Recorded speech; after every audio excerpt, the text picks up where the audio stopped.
नमस्कार, जन टीवी देख रहे हैं आप। मैं श्वेता शर्मा आपके साथ। खबरों की शुरुआत से पहले एक नजर डालेंगे अभी की हेडलाइंस पर। उत्तराखंड में आज होगा 38वें राष्ट्रीय खेलों का आगाज। पीएम मोदी करेंगे विधिवत आगाज। सीएम धामी और खेल अधिकारियों के साथ होगी बैठक।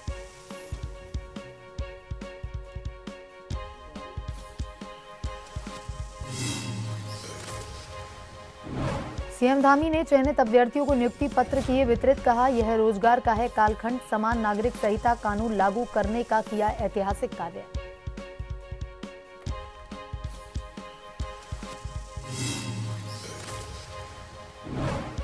टनकपुर पिथौरागढ़ राष्ट्रीय राजमार्ग में सैवाला के पास हुआ हादसा। भूस्खलन और पत्थरों के गिरने से रोकने के लिए बनाए गए वायर मेट में लगी आग। अग्निशमन टीम ने मशक्कत कर पाया काबू।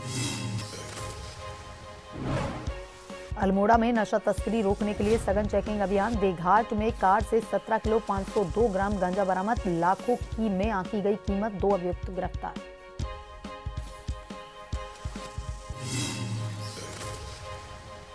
बद्रीनाथ धाम के कपाट खुलने की तिथि जल्द होगी तय। 2 फरवरी को नरेंद्र नगर राज दरबार का धार्मिक समारोह होगा शुरू। विधिवत पूजा अर्चना तथा पंचांग गणना के बाद ही की जाएंगे घोषित।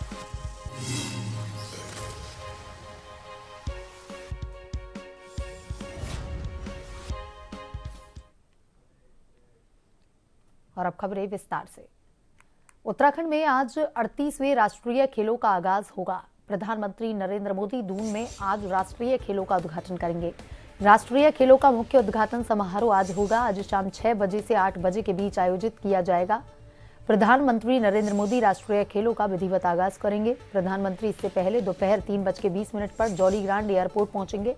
3:45 पर वह राजीव गांधी इंटरनेशनल स्टेडियम पहुंचेंगे।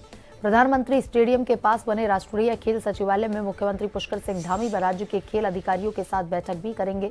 प्रधानमंत्री के समक्ष राज्य से जुड़ी कई महत्वाकांक्षी परियोजनाओं का प्रस्तुतिकरण दिया जाएगा।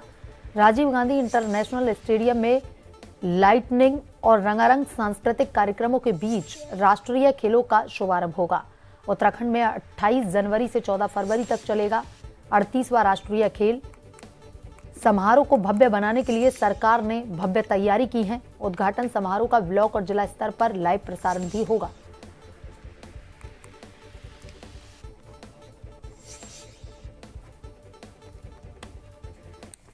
और इसी खबर पर ज्यादा जानकारी के साथ हमारे संवाददाता हिमांशु बरमोला हमसे लाइव जुड़ चुके हैं। हिमांशु, लगातार पुष्कर सिंह धामी अलर्ट मोड पर नजर आ रहे हैं। उत्तराखंड के विकास के लिए जो कुछ भी बन पा रहा है वो कर रहे हैं।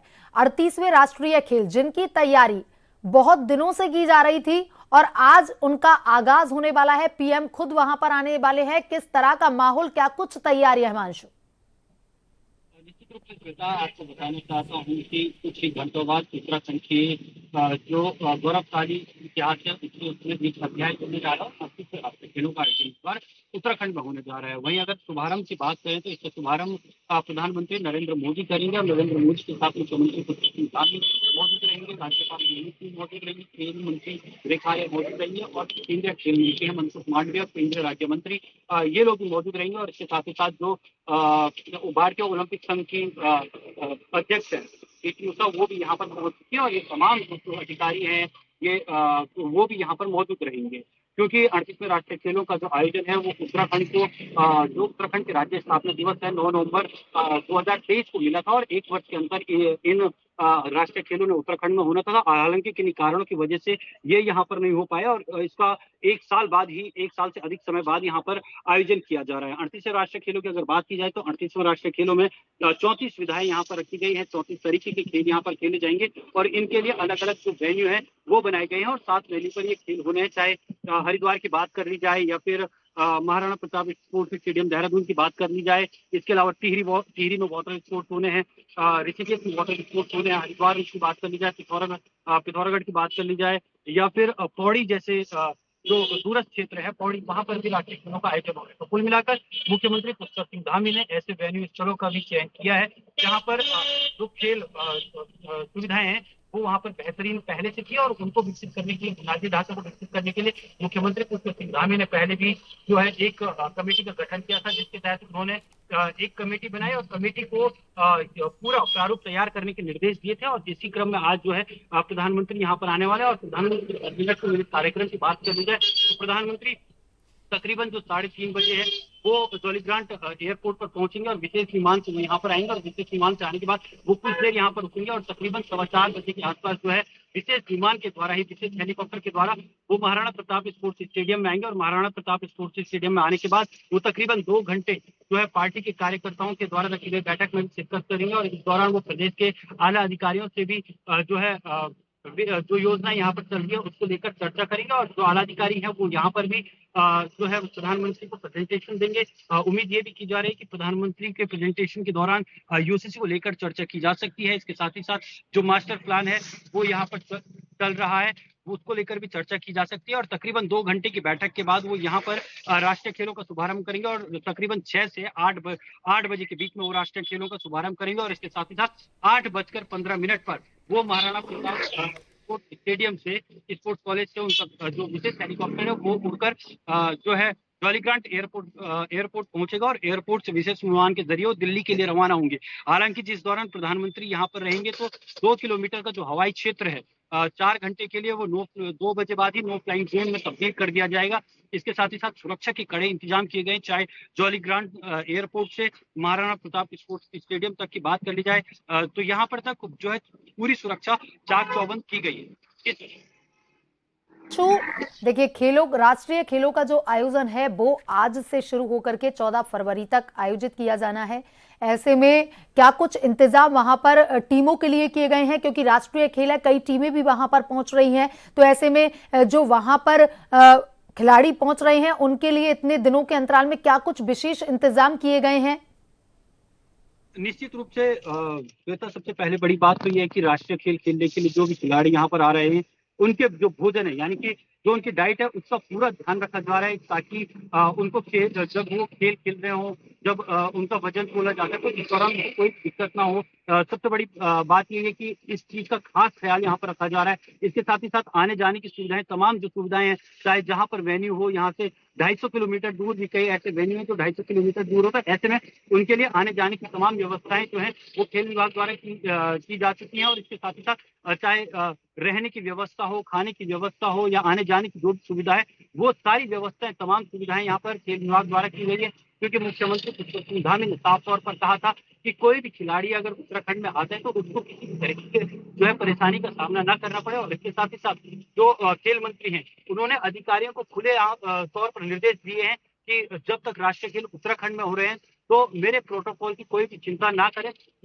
कोई भी दिक्कत या परेशानी होती है तो तुरंत मुझे फोन कर सकते हैं, चाहे वो कोई भी अधिकारी हो। तो कहीं ना कहीं मुख्यमंत्री के साथ साथ पूरा खेल विभाग इन राष्ट्रीय खेलों को के आयोजन को लेकर गंभीर था। और आज वो अब दिखने वाला है कि मैदान में किस तरीके से जो ये राष्ट्रीय खेल होते हैं उसका शुभारंभ होता है, क्योंकि बड़े स्तर पर तैयारी की गई है।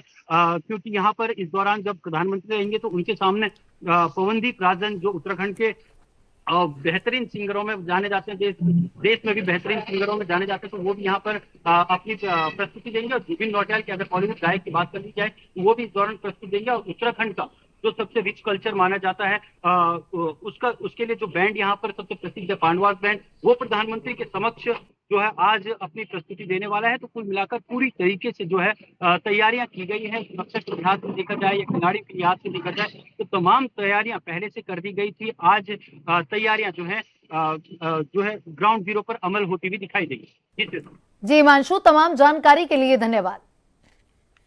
वहीं मुख्यमंत्री पुष्कर सिंह धामी ने सोमवार को मुख्य सेवक सदन देहरादून में आयोजित कार्यक्रम में प्रतिभाग करते हुए कुल 530 चयनित अभ्यर्थियों को नियुक्ति पत्रों का वितरण किया।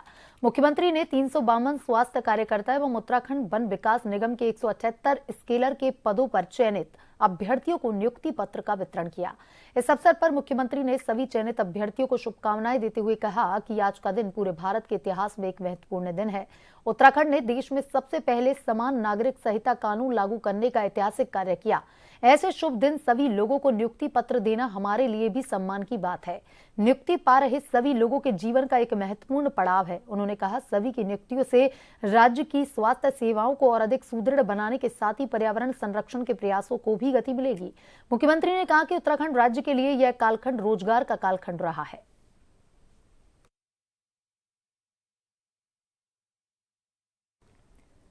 खटीमा नगर पालिका से बीजेपी से नवनिर्वाचित अध्यक्ष रमेश जोशी ने खटीमा लोक निर्माण विभाग परिसर में बैठक की, जिसमें नवनिर्वाचित सदस्यों के साथ साथ बीजेपी कार्यकारिणी के पदाधिकारी और सदस्य भी मौजूद रहे।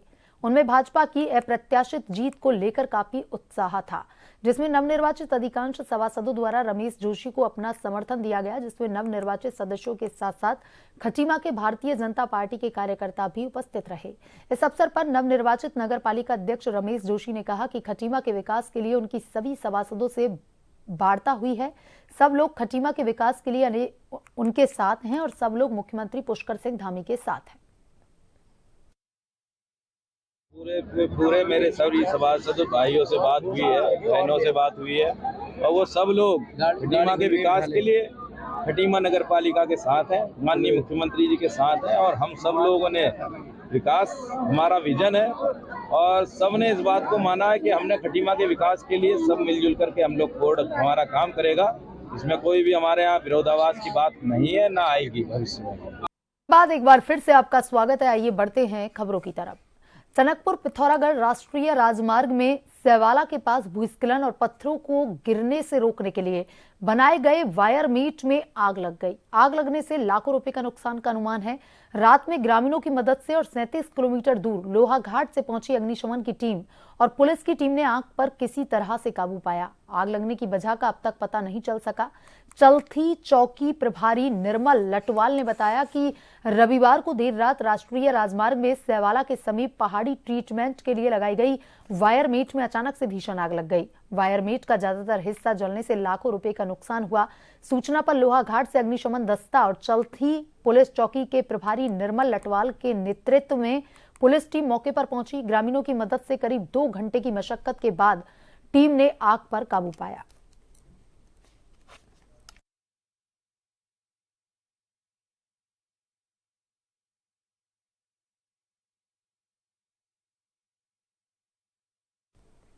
और इसी खबर पर ज्यादा जानकारी के साथ हमारे संवाददाता लक्ष्मण फोन लाइन पर जुड़ चुके हैं। लक्ष्मण, वायर मीट में आग लगने की सूचना सामने आई है, क्या कुछ अभी का अपडेट है? क्या कुछ कारण रहे आग लगने के? जी श्वेता, मैं बताना चाहूंगा जो चंपावत जिले का टनकपुर चंपावत राष्ट्रीय राजमार्ग में उसमें जो 16 डेंजर जोन है, तो वहाँ पहाड़ी को मलबा गिरने की रोकने के लिए जो वायर मेट लगाई गई थी, लेकिन इसमें जो है देर रात अचानक जो है भीषण आग लग गई। तो आग लगने की सूचना पर ग्रामीण और फायर ब्रिगेड पुलिस टीम मौके पर पहुंची। उनके द्वारा लगभग 2 से 3 घंटे की कड़ी मशक्कत के बाद आग पर काबू पाया गया। फिलहाल आग शांत कर दी गई, लेकिन इसमें जो विभाग है, जो संबंधित संस्था, उसको 20 से उनका कहना है कि 20 से 25 लाख रुपए का नुकसान उन्हें हो गया है। जी श्वेता। जी लक्ष्मण, अभी आग पर काबू पा लिया गया है? कितनी टीमें वहां पर आग पर काबू पाने के लिए लगी और साथ ही कितने नुकसान का अनुमान लगाया जा रहा है? जी श्वेता, मैं बताना चाहूंगा आग पर काबू पा लिया गया। आग लगने में ग्रामीण भी मौजूद रहे। आग बुझाने में लोहाघाट की फायर टीम रही और पुलिस टीम मौजूद रही। आग पर काबू पा लिया गया है। जो एनएच के अधिकारी, उनका कहना है कि वायर मेट के जलने से लगभग 20 से 25 लाख रुपए का नुकसान विभाग को और संस्था को हो गया है। जी श्वेता। जी लक्ष्मण, तमाम जानकारी के लिए धन्यवाद।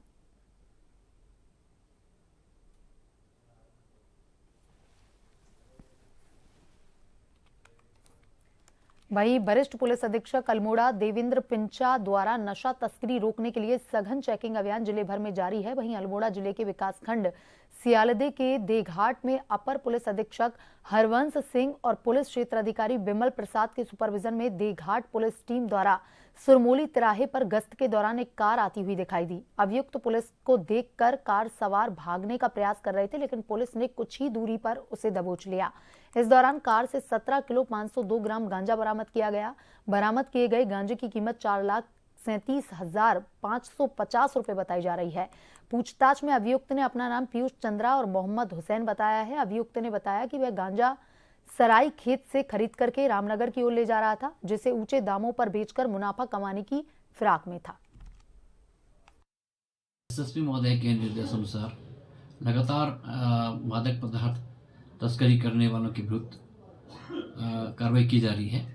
इसी क्रम में देगाड़ पुलिस द्वारा कल दिनांक 26/1/2025 को कैनाली रोड पर चेकिंग के दौरान एक स्विफ्ट डिजायर से लगभग 17 किलो से अधिक गांजा बरामद किया गया है, जिसमें 2 अभियुक्तों को गिरफ्तार किया गया। उनके विरुद्ध आवश्यक कार्रवाई की गई है। जो गांजा बरामद किया गया है उसकी कीमत 4 लाख से अधिक है। लगातार पुलिस द्वारा नशे के विरुद्ध कार्रवाई की जा रही है। और इसी खबर पर ज्यादा जानकारी के साथ हमारे संवाददाता गोविंद रावत फोन लाइन पर जुड़ चुके हैं। गोविंद, गांजे की तस्करी करते हुए 2 युवकों को गिरफ्तार किया गया है, अभी का क्या कुछ अपडेट है? जिले भर में जो है नशा तस्करी का अभियान जो है सघन चेकिंग अभियान जिले भर में जारी है। वहीं अल्मोड़ा जिले के विकासखंड देघाट में अपर पुलिस अधीक्षक हरबंस सिंह और पुलिस क्षेत्राधिकारी विमल प्रशांत के पर्यवेक्षक में देघाट पुलिस द्वारा जो है पुरोहित तिराहे पर गश्त की गई। तो गश्त के दौरान एक जो डिजायर कार है वो आती दिखाई दी। तो उसके बाद जो है जो कार को देखकर पुलिस को देखकर जो है युवक भागने का प्रयास कर रहे थे। पुलिस ने जो है कुछ ही दूरी में उनको दबोच लिया और उनके पास से जो है 17 किलो 502 ग्राम गांजा बरामद किया गया। उसी की 4,37,000 बताई गई। अभियुक्त से जब पूछताछ की तो उन्होंने बताया कि दोनों अभियुक्त भेड़ाजाल रामनगर के रहने वाले हैं और पुलिस के द्वारा जो है गांजा तस्करी का जो अभियान है ये पूरे जिले भर में जारी है और लगातार जिले भर में ये अभियान जारी रहेगा। जी गोविंद, तमाम जानकारी के लिए धन्यवाद।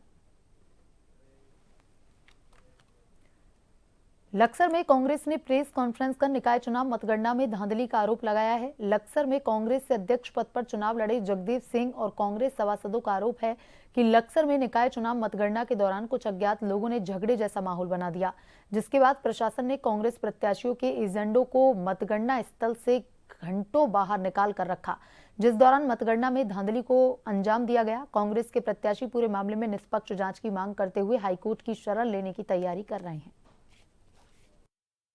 मेरे 4 एजेंट थे और काउंटिंग के समय ये वहाँ मौजूद थे और जिस टाइम वार्ड नंबर 6 के बक्से टेबल पे खोल दिए गए सभासदों के भी और अध्यक्ष पद के भी, कुछ अज्ञात व्यक्ति आए, उन्होंने ऊपर हंगामा किया। हंगामा करते ही उन्हें बाहर निकाल दिया गया और जितने एजेंट थे सभासद के भी और अध्यक्ष पद के भी सबको बाहर निकाल दिया गया।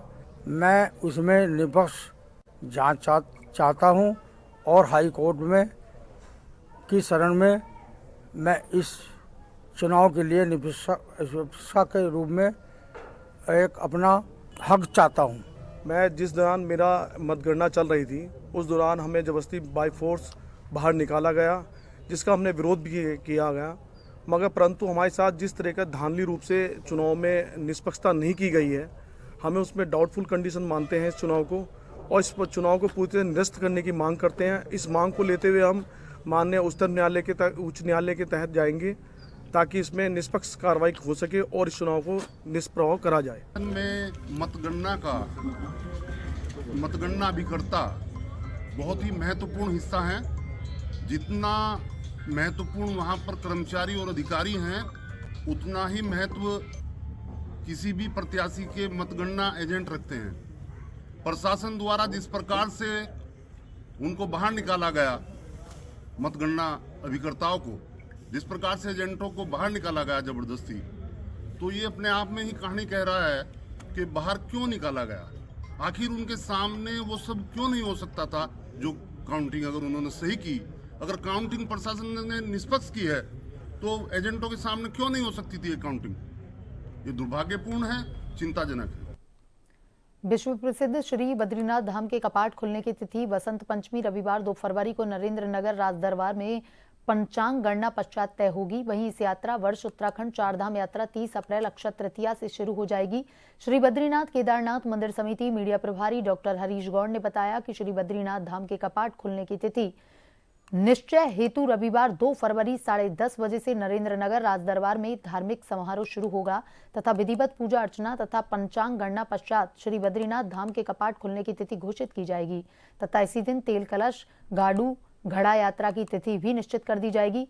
साथ ही श्री बद्रीनाथ धाम के कपाट खुलने की तिथि तय करने हेतु राजमहल, नरेंद्रनगर तथा श्री बद्रीनाथ केदारनाथ मंदिर समिति द्वारा तैयारियां शुरू कर दी गई हैं।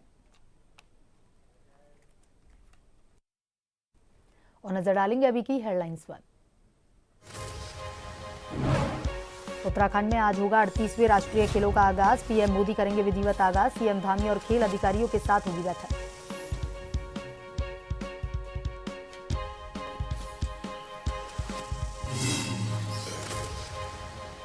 सीएम धामी ने चयनित अभ्यर्थियों को नियुक्ति पत्र किए वितरित। कहा, यह रोजगार का कालखंड, समान नागरिक संहिता कानून लागू करने का किया ऐतिहासिक कार्य।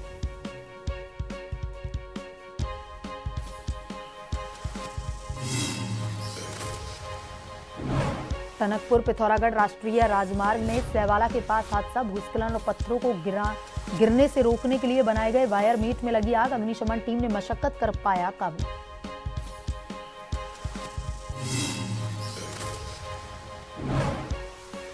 अल्मोड़ा में नशा तस्करी रोकने के लिए सघन चेकिंग अभियान। देघाट में कार से 17 किलो 502 ग्राम गांजा बरामद। लाखों में आंकी गई कीमत। 2 अभियुक्त गिरफ्तार।